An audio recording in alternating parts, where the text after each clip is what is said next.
Hello, I'm Soul, and this is a non-spoiler review of Final Fantasy XVI. Overall, I really enjoyed myself. I was also let down by certain things, and after so many hours, my fingers are pretty tired. Hopefully you know what I'm talking about by the end. I'm going to cover the presentation, which includes the world and story, and I'm going to cover gameplay and systems. Throughout my coverage, I'm going to talk about what I liked and what I didn't like from my gameplay experience and how I felt while I played. And towards the back, I'm going to answer the big question. Should you buy this game, should you wait, or should you skip it altogether? As a bit of an explainer, I finished the complete story and happened to do it live on stream in case no one believes me. I skipped out on early side quests during the first half and I regret it, but later and off stream, I completed a bunch of side quests during the second half of the game because, well, it's separated that way because of spoilers. I was not given a review copy, nor was I asked to do one. Japanese-style RPGs are how I really fell in love with gaming, so let's just say that I've played a lot of them, including the numerous Final Fantasy games. I first want to talk about how I approached doing this review. I naturally avoided reading other reviews, however, folks on social media of course wanted to share their takes, notably takes on what other reviewers have said. For me, it was actually very easy to separate this game from the other Final Fantasy titles because its decision makers, frankly, don't care if one game happens to play in an almost unrecognizable way from another. Final Fantasy is a massive franchise that evolves and innovates, and it takes steps forward or back depending on who you're listening to. It's also impossible to entirely separate this game, Final Fantasy XVI, from the rest of the mainline franchise because there are minimal, expectations to have. I expect Moogles and Chocobos and a Cid to show up, and spoiler alert, they do. Those are connecting threads from title to title that are like a seal of approval, and cynically that sort of nostalgia threatens to sucker people in with a blind purchase. This version of Final Fantasy includes features that I'd say are non-traditional. I'm not going to hold that against them, but quite the opposite. I sought to discover the meaning behind these changes and ask myself, what is there to appreciate or criticize about a certain something? And more importantly, I just wanted to review this game as simply, someone who is playing the game, not a Final Fantasy gatekeeper or traditionalist. I'm just trying to be fair and have an open mind. And then make judgment calls, maybe talk some smack.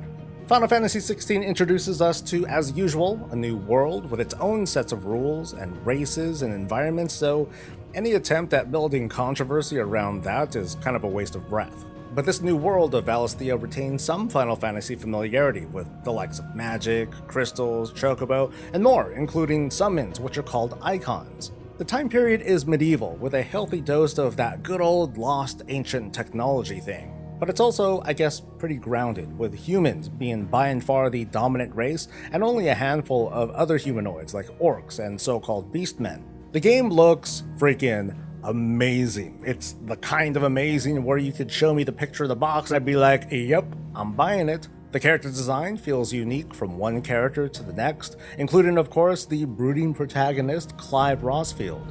All the characters feel alive, and the combat, which I'm going to get to later, is absolute eye candy with every stroke and ability and swing of the sword and punch, and the spectacle scales up to the ridiculous. Load times are nearly non-existent as we slide between cutscenes and combat, which helps keep us glued to the screen. The attention to detail is mind-boggling, from the look of skin, to footstep sounds, to the stretching and chafing of clothing, to water effects, and the sounds and the music. It just sucks you right in. My number one track plays during the super epic boss fights that take the action to insane levels, and this music super fires me up.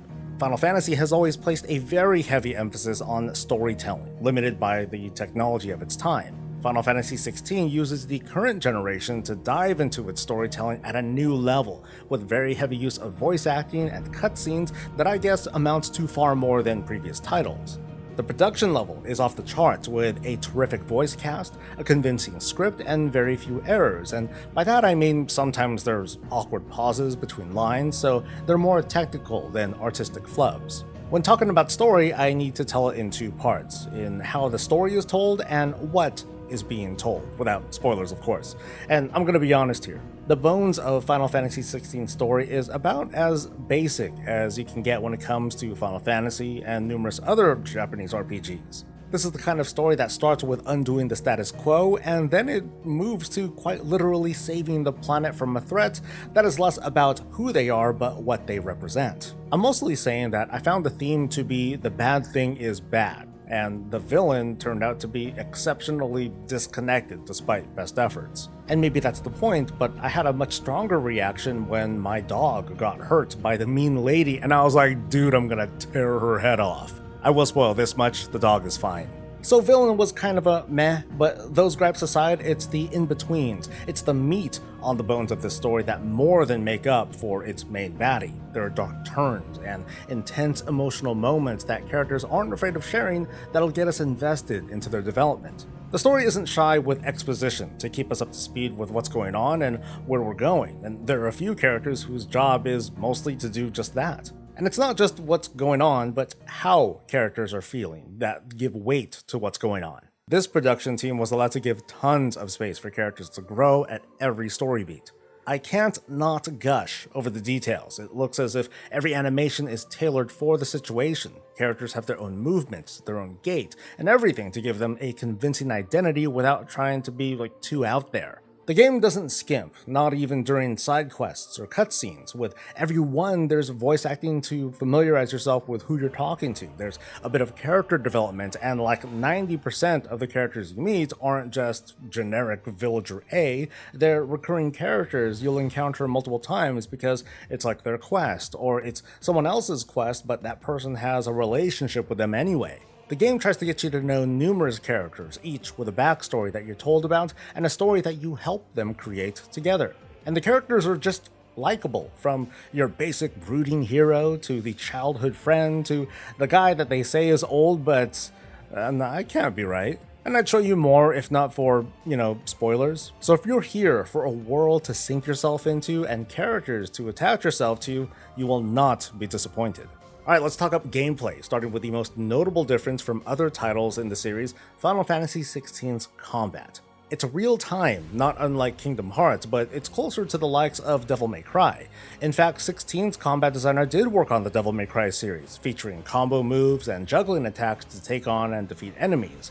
And it's a lot of fun. The main character moves around the existing 3D space, meaning that there is no transitioning to a battle screen, and they can pull off basic combos to start off with, as well as dodge to avoid and counterattack.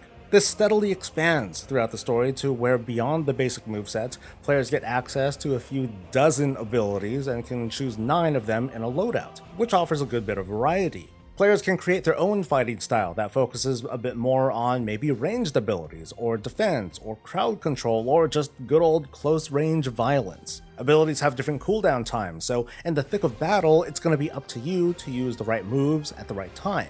Button presses have real weight and impact, from the sounds to the enemy reactions. Those who are familiar to more recent Final Fantasies are familiar with staggering certain enemies for bonus damage, as well as limit break modes that you also want to time with your abilities to thrash your enemies. My favorite move happens to be very simple. It's a big old haymaker that deals huge damage and has a fairly short cooldown. Having so many possible button combinations to mash gives tons of control for advanced players who can feel their way through combat. Now, this style can also feel overwhelming for players who are more accustomed to turn-based games, so to help, they can wear certain accessories to automatically dodge or heal, and even utilize the entire loadout of the abilities that they've equipped. Now, some would say that it cheapens the experience, but I say, well, it's none of your business if I want to button mash square and R1 and just watch Clive and the enemies fly around. One gripe that I do have, though, is that this does get a little physically exhausting. Even more trivial battles can be a bit long, and while I can vaporize a group of enemies under my righteous fire, I gotta wait for it to come off cooldown or hope that it's up by the time I get to the next fight. The main character is, by and large, a magic swordsman. He can pull off ranged attacks and does them very well, but I'd say the action is 95% done up close, because those equipped abilities mostly have cooldowns, and so what are you doing between that? You're swinging your sword like a crazy person. I think it would have been pretty cool if equipping certain abilities also meant changing your weapon to a lance or a bow or more. It's not really a critique, just something that I think would be cool. 16 also features ridiculous over-the-top fights between icons where you get to play as one of them. The combat style doesn't change too much, and it also includes lots of what are called quick-time events, cinematic moves supported by a proper press of a button.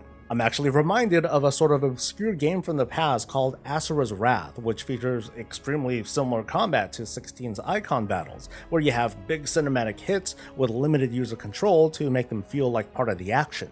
Navigating through the world of Valisthea is a treat for the eyes that is also a pretty obvious facade. Town areas are for the most part highly restricted. Outdoor areas vary and they can be very large, but also they're minimal and they don't offer much for exploration. Meanwhile, combat-heavy areas are a mostly on-rails experience. Navigating can also be frustrating, especially when completing side quest content. You can track up to 3 side quests at a time, meaning if you binge like me and you pick up a whole bunch at once, it's easy to confuse yourself or miss an objective. You can set up waypoints, but the game doesn't have a minimap on screen to tell you if you can't cross that body of water or jump down a ledge. Even though the waypoint is like just right there, you still need to open your map to double check and make sure where you're going.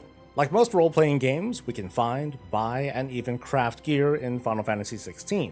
In my playthrough, I found the experience to not be all that satisfying. Watching my damage and health values go up by single digits was far less impressive than the look of the new sword that I put on, while the belt and the wrist upgrades felt even worse because, well, at least my sword can look different. Accessory slots were more interesting by comparison at least, and it let me tweak my abilities according to the skill loadout that I chose. I wouldn't call small cooldown reductions and ability boosts, all that game-changing. It was more like a boost. What I mostly ended up using were the special timely accessories that made the game easier for me to play, as I explained earlier. The bread and butter of roleplay in this game lie with our skill loadout, shown here where you can equip up to 9 special abilities for use in combat. This is mapped out here, where you can learn abilities, you can upgrade them, you can even freely respecialize without penalty. What I'm much less fond of here is how long it takes to access this entire map. You start off with one option and it expands as the story progresses. This means that early on, I'll have a certain loadout that I'm comfortable with, and when more options become available, I've got to make some choices like if I want to even bother with these new abilities, because it's not like they're required to learn or master for success. There's no situation where I'm like, hey, I learned wind abilities and now I'll start encountering enemies that are vulnerable to wind in a way to deepen the gameplay. New abilities did have me curious, and then not. I had all these new possible choices and I was like, maybe later. I like what I have right now. It is important to point out that there is a new game plus mode where my progress carries over, including unlocked abilities, so I can replay the adventure with all these powers that I couldn't have had before. It's just that for someone like me, the value doesn't quite pay off until that point, or unless I access a mode where I can effectively choose parts of the game to replay through as if this really was a Devil May Cry game and I can replay stages. What also feels slightly awkward is that the game feels easy, I guess. You know how in other RPGs you can bite off more you can chew because you wandered into the wrong spot, or your gear is bad, your level might not be high enough, you're out of gold, or you need to level up materia or espers or skills. That doesn't happen here. The challenge comes later with New Game Plus, or replaying stages, as I mentioned. If I think about it, this game could be one of the stronger entries in both the Final Fantasy and the Devil May Cry series. The general flow of 16 plays out like most Japanese RPGs between travel, fighting, and cutscenes. With this review coming in later than most, it's not going to surprise people that I mirror other folks' reactions in that this game is extremely cutscene heavy. Those of you who are familiar with the Metal Gear Solid series can understand the sentiment, and 16 can start feeling very samey after a while. Fighting, walking, cutscenes. It's not bad because the quality and production value in all of these 3 areas are exceptional, and if you allow it, you emotionally get sunk into the story. It does a terrific job of making you care about these characters. As a full video game, I can't shake this weird feeling like it's incomplete, because I experience a rich and deep story, and yet I ask myself, what did I contribute as the player, or was I just along for the ride? Occasionally, Clive mentions needing to resupply, and I would dutifully go and buy whatever new weapon and upgrade gear purely out of conditioning. It's an afterthought. It's not because I was excited to see a noticeable impact. I mentioned earlier that this game ought to be judged on its own merits, and it should. This is also a Final Fantasy game though, and there are distractions that I would hope to see beyond combat and cutscenes. I'm talking about small things in the form of mini games, whether it's gambling or racing or card games, maybe fishing. I admit that, okay, maybe those aren't great examples, but you get what I mean, right? Like, without giving obvious spoilers, I'm thinking, how about sending our curse breakers out on patrols, or managing defensives from our base of operations, or investing into towns that unlock more hunts or something? Like, there's nothing like that. What's being offered is New Game Plus. It's different, but it's the same. And there are replay modes to challenge us. It's different and yet it's the same. It is still a Final Fantasy game. It just feels very light. Side quests are mechanically just going from point A to point B, getting into a few fights and then returning. It's followed by a well-orchestrated, animated sequence with a high emotional payoff. So one thing was cared about more than the other. Gearing up is an afterthought, amounting to some single-digit increases in stats. Level ups happen with stats that don't seem to mean anything. Customizing loadouts can be entirely ignored early into the game, and combat strategies don't really evolve beyond enemies occasionally casting healing and defensive spells. Missing from the game are basic principles like elemental resistances and vulnerabilities, and I find this odd considering how prevalent the themes are. It is thoughtfully replaced with a wide variety of attack styles. That's more design decision, not necessarily the wrong decision. I just find it weird that the combat design went in that direction instead. The greatest defense to me personally, as a general fan of Japanese RPGs and Final Fantasies in particular, is that I'm only playing as one character, one identity, one lens with which to experience the gameplay. I felt excited when notable characters would join my party, and I'm wondering, what are they gonna do to help my gameplay? What sorts of gear or ultimate weapons would they use? And I couldn't wait to play favorites because, well, maybe there's like an affinity mechanic to unlock, I don't know, team attacks or something.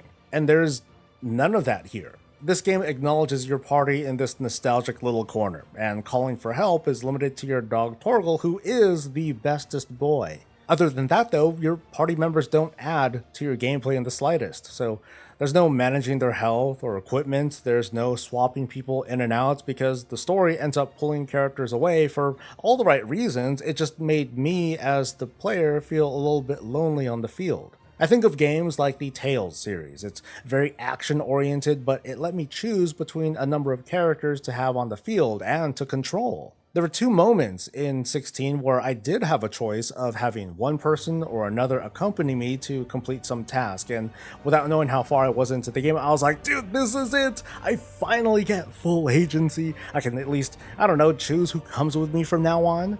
So imagine my disappointment when those quests ended and then it was back to just me and the puppy. Being the one-man army with many loadout options does feel good. It's a design decision that's executed well. I just very much prefer a party system that let me grow attachments via gameplay as opposed to mostly cutscenes. What I feel like this team did, instead of parties, was to again tell a very compelling story, offer numerous side quests where the reward is additional story, to learn more about the characters you're helping, the town that you're saving. The actual reward, as in items or reputation, it's secondary to the thanks that you get. There are no actual parties in 16. Instead, the game's purpose is to connect you to these characters just as much as if they really did fight by your side from one battle to the next. It just didn't quite do it for me. All in all, this game is a complete but imbalanced package. Final Fantasy XVI shows Square's mastery of interactive storytelling with a robust combat system that, in this writer's opinion, sucked out the roleplay in favor of gameplay and presentation.